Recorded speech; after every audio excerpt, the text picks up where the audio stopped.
Is tradition loidir buinte feminist de Gaeltachtaí agus san counter Hillón in éireann fan na céit bliain. Dréir más de cón bíon háirtar 5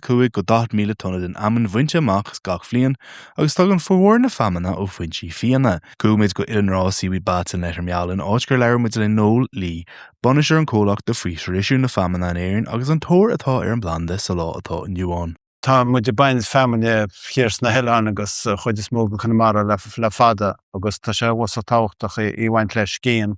chuoi maiall ar sustainability agus tá sé gaibre go mar bhí má ahead ag tuairt baint amn agus deliveral femin go dtí seacht monarchar sna 50 so tá sé gaibre go mar teag sé reis chailbhíon mar go dwairid agus I dhearú leis cían. An neamain agus an réilgus na snáidchaí céanna mar bhí sé wasach dhéargóilta agus bocht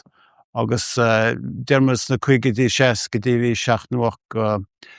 tionscail feminine gona mar mayo agus gona chláir ach sna seachta dí ní nach péire fanta sa tír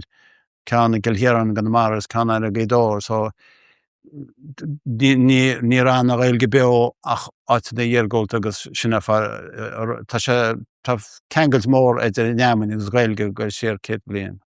Thug réaltas fadó thug sé písbeag femin go chuile de éanamh talach le hí leasú so tá maithir bhí pís a femin agus so chuileanna bhfuil pís a talach hat seo bhí pís a femin so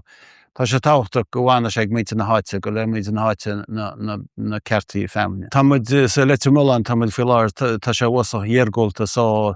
ní ra siúpan na techósta na tada leite mullan héis COVID so hasmuid de folcadáin agus osglón techós den searíist le rud a cinnta chuir a buns na Hillán I ríist. Dína mis go leor femin le niche ach tá femin chéalann sin le hí leasú nó BLA anyway tá sé aontach le tá go leor maithanasan le hén cleinte. Bíon tóir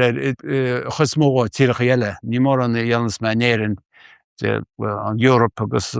Roinnig beg America agus an Australia agus even an teen agus beidir an Japan ach ní tóir mór in éireann tá sé felsúach tá sé beag an úsal mu in éireann.